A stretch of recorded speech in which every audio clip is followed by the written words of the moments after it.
Okay, so this is Quideo number 5. And for this Quideo, they give us a problem that deals with proportions, which we started to learn about in the last unit, which that was a fun unit. And for part A, they want us to find a 99% confidence interval. And for that, we're going to use PANTS.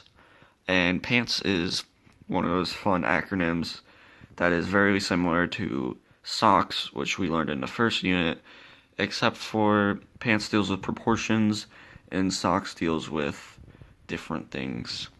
Yeah. And for part A, I used the PANTS acronym, and for P, that is the parameter of interest, is the proportion of vaccine-eligible people who receive a vaccine.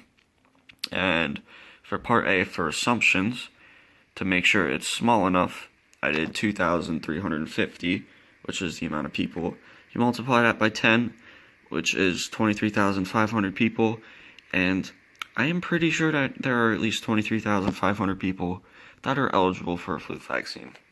And to make sure it's big enough, you do NP to make sure it's greater than 10, and NQ to make sure it's greater or equal to 10.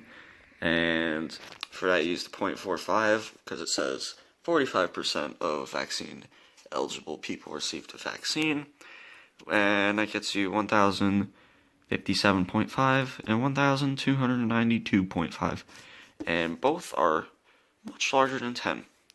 And for N, it is a 1 proportion Z interval, and the formula for that is P hat plus or minus Z star square root of PQ over N, and that is P. And to test it, I did 0.41617 because that is P, plus or minus 2.575, which is what you get for the Z star of 99%.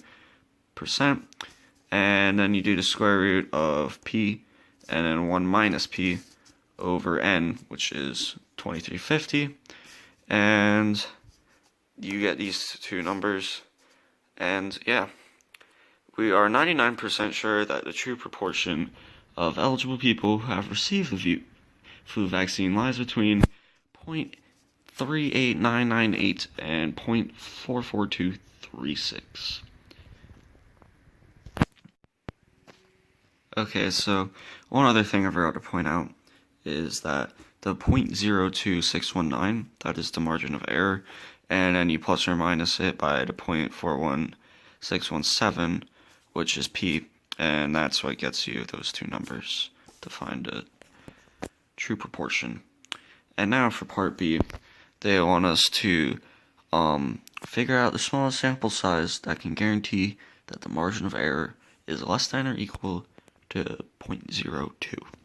And for that, we know N is the sample size, so N is greater than or equal to Z squared, value of proportion, over the margin of error squared, or N squared is greater than or equal to 2.575, which you get from the Z score, which you find up there, square that, and then 0.5, and then that is over 0.02 squared. You get the 0.5 because of that, and that comes out to 4,147.38.